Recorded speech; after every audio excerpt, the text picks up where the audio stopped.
Hi guys. I felt like today I would share my testimony with you.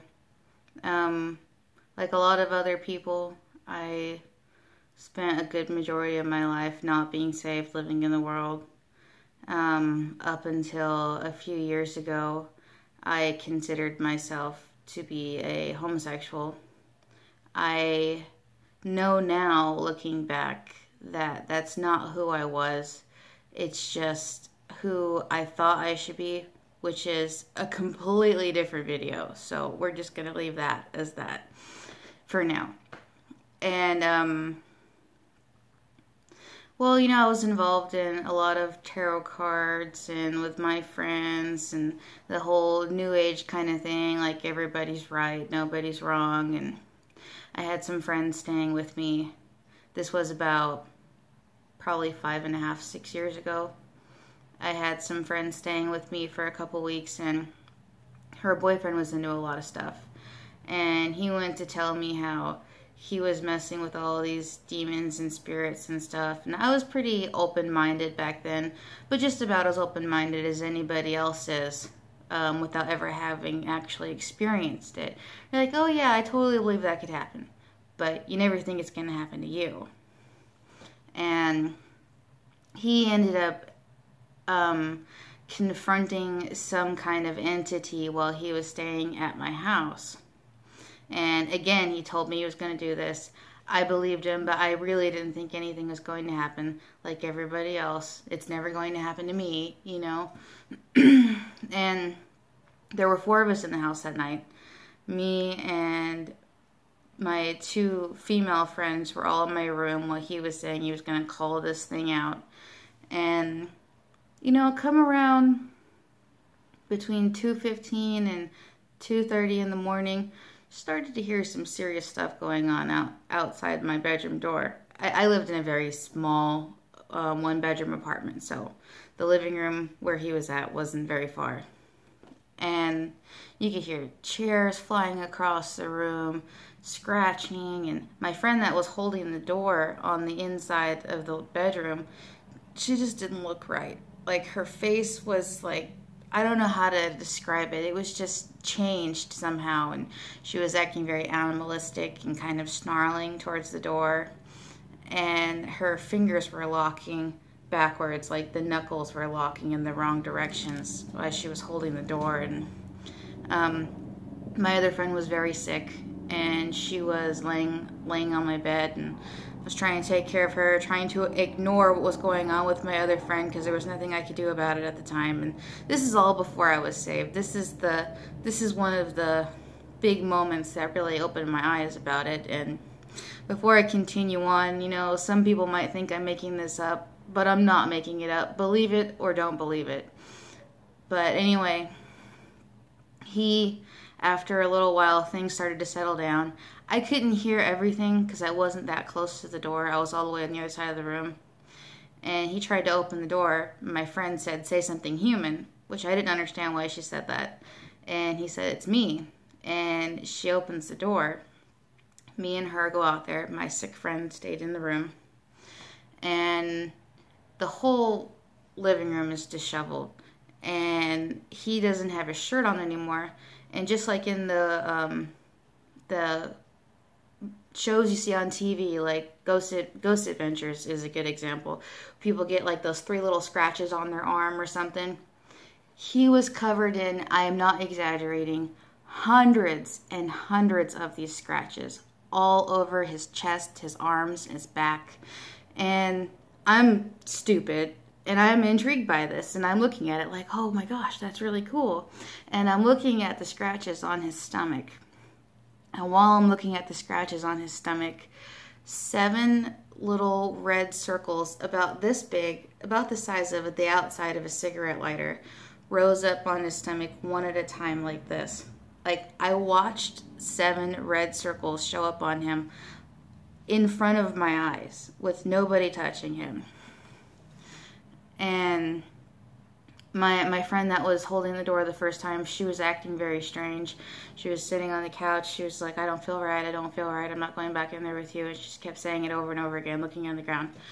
And he was acting kind of strange. I used to have candles and stuff everywhere. And he walked over to my shelf. He started smelling the candle. You know, I know a little bit about the spiritual world at this point, as ignorant as I was. And I asked him, "Are you smelling sulfur?" And him and my friend sitting on the couch both looked at me and said, "Yeah, are you?" And that really freaked me out, because if you know anything about demonic possession, the smell of sulfur is not good. And I looked over at the clock, and it was almost 3, and he was telling me, you know, you should go back in your room, this isn't over. And I looked over at him, and his face kind of scrunched up in a weird way. And my friend sitting on the couch, she was sitting like this, and she was just looking down, and she just shot her head over and looked at me really fast. And when she looked at me and made eye contact, I got this really strong imposed sense of fear, like it was put on me. I wasn't feeling it myself. That was like, you need to get out of there now. And so it was 2:57 the last time I looked at the clock, and I went in my room, shut the door, put on my shoes, grabbed my pocket knife, like it's really going to help, but it's like going into a haunted house with a baseball bat. It's false security, you know? And I start trying to wake up my sick friend, because I'm freaking out at this point. And she's like, no, it's okay, don't worry about it, nothing's going to happen. And I told her, no, listen, you need to listen. And we both got really quiet and listened, and the sounds that were coming out of the living room, the sounds that my friend was making that was sitting on the couch, the only way I could think to describe it is, if you've ever seen the movie Paranormal Activity, like the screeching, hissing sounds. They're like human vocal cords can't make those sounds. Those are the sounds that she was making. And my other friend that was out there the first time, he got intensely possessed, and he was growling and snarling and scratching at the door. And he sounded like an angry 300-pound pit bull trying to get through the door. And me and my friend were holding the door shut, and I didn't have any faith at that point. A pastor or a reverend had given me a Bible when I was a teenager that I never read, and I could never throw it away, because I felt like, maybe one day it's important, I shouldn't get rid of it. So that's about where I was with my faith. But I just started praying, because I couldn't think of anything else to do. It was so intense. And my friend, who had even less faith than me, started praying with me, because she didn't know what to do either. And it was so intense. Those really cheap fake doors, or they're not fake doors, but anybody could really break through it. That's the kind of door that I had on my bedroom. And it should have just broken in half. It shouldn't have give at all, but the whole time we were praying for God to keep us safe. And that was pretty much all of the words in the prayer, "Please, Lord, keep me safe," because with that amount of adrenaline and fear, that's all I could think to say. And the door was bowing outward like this, or inward towards us. It was cracking as he was scratching and snarling on the other side, but it didn't break. And I know that the door didn't break because we were praying and because God protected us, because scientifically or physically, however you want to put it, that door should not have bent like that. It should have broken. And at one point, my other friend that was in there that was possessed, making the hissing, screeching sounds, she started making this gurgling sound, like she was being choked and writhing on the floor. Like you could hear her body vibrating on the floor, and this just awful gurgling sound. And my other friend, she stopped praying for a minute and got really upset by it. And I was the only one praying. And when I was the only one praying, I could feel like the demonic energy being all focused at me. And I could see in my brain exactly what he looked like. And he had really long, elongated black fingers, gray skin. His eyes were so black that you couldn't see his eyes. It was just blackness. And he had really sharp, pointy teeth. And that's what I saw in like my mental image that I had. And I honestly, it was so intense, I thought that we were going to die. I accepted the fact that I was going to die that night. But praise God, he didn't let the door break. And at 3:30, it was all over. And they both calmed down enough that we could open the door. Well, not right away, of course. You're a little cautious after something like that. And he had this steam coming off of him. And there's a lot more to it. Like, I'm trying to make it as short as I can.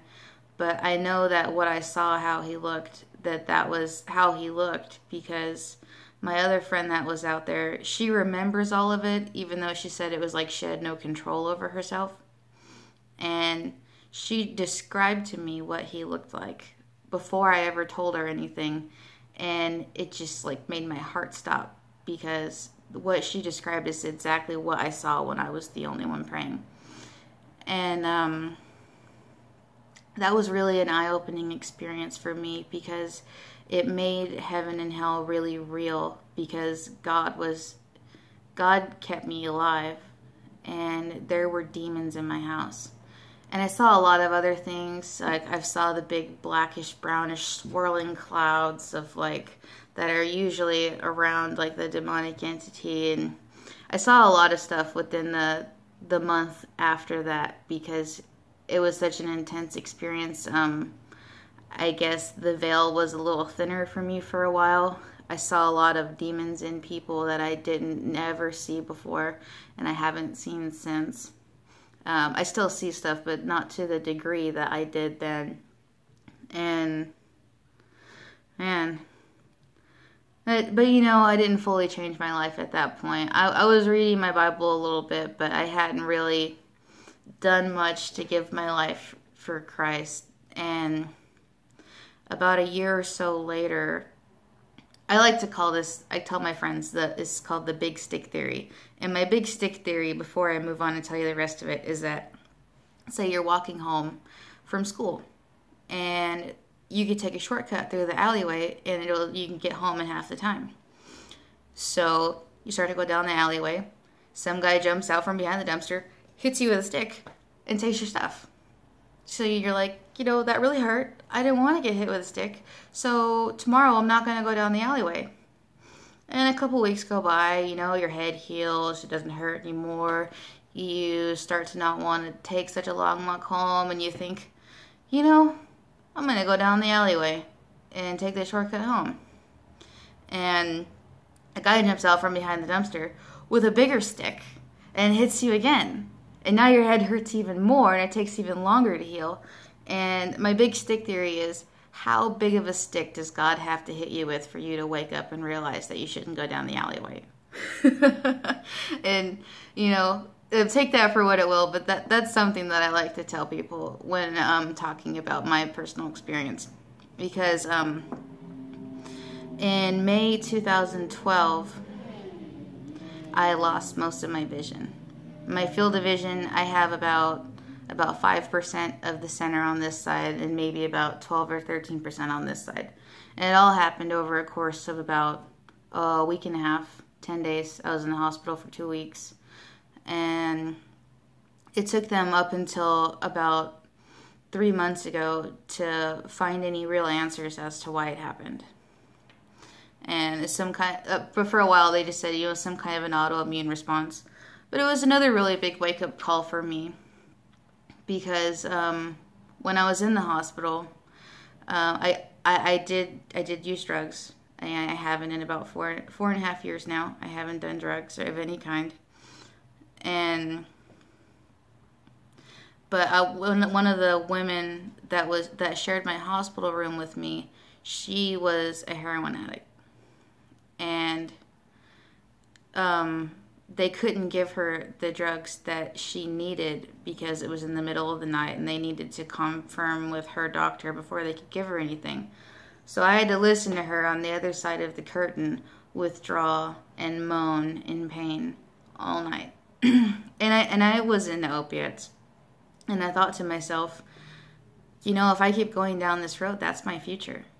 I'm going to be that person that I'm hearing on the other side of the curtain. So that was another really big wake-up call for me. And, then there's the church that I'm going to now. The first time the pastor, it was the associate pastor and the secretary of the church, which are husband and wife, came and knocked on my door. And I told them, I don't go to church because my lifestyle that I was living at the time, I still considered myself to be a homosexual. And I told them this is why I don't go to church, because I don't want to go somewhere where I can't be honest with people, where I can't tell them who I am, and I feel like I have to lie. I think church should be somewhere where I shouldn't feel that way. And surprisingly, it didn't affect them at all that I told them that. And they still wanted me to come to church.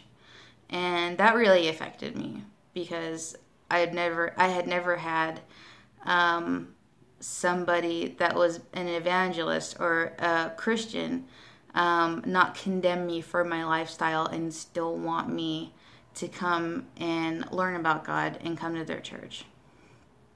And but I still didn't go. And then about maybe a month or two later, there's another knock on the door. And this time it's the pastor of that same church. And I start to talk to him. And I just started to tell him about what happened with my friends in my house. And he just grabbed me and he just started praying with me. And he said the prayer of salvation with me. And started to tell me how, after that point, now that I accept Jesus in my heart, I cannot be possessed. You can only be oppressed, because there's not room for the Holy Spirit and for a demon inside you at the same time. Well, to my understanding. And that also was really impactful on me, that how he cared enough that he did that for me without knowing that that's what I needed,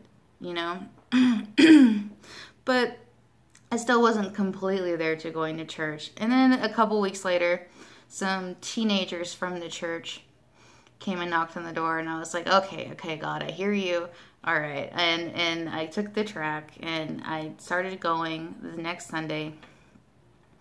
And I just decided, and I think this is really important if you decide to go to church, I decided that everything I heard, that I would not be offended, and I would have an open mind, and I would really take it in for myself. And yes, they think homosexuality is a sin, and I do too. But something else that I thought was really important was that he didn't elevate it above any other sin. He didn't say, oh, this is horrible, but you can do this, and this is bad, but it's not as bad as this. And he put everything on the same level, how it should be. And it didn't make me feel alienated at all. And I started to read my Bible more and grow my relationship with Christ. And today I can tell you I don't have any of those feelings or impulses that I used to have. And a lot of people think that I changed because I felt like I needed to, because I felt like, oh, I'm going to go to hell, I need to change, I can't do this. And that's not true either. The truth is, God changed me. I have a relationship with Jesus Christ, and I am born again, a new person with new desires. And I never tried to change who I was, but I am different. And I hope that this message will help somebody, because you don't have to be perfect to come to Christ. You come to Christ how you are, and He changes your heart, and He changes you from the inside through your relationship with Him. And, all you have to do is accept Jesus as your Lord and Savior, and start to grow a relationship with Him. John 3:16. And that's pretty much all I have to say for now. Like I said, I hope that this helps somebody. And yeah.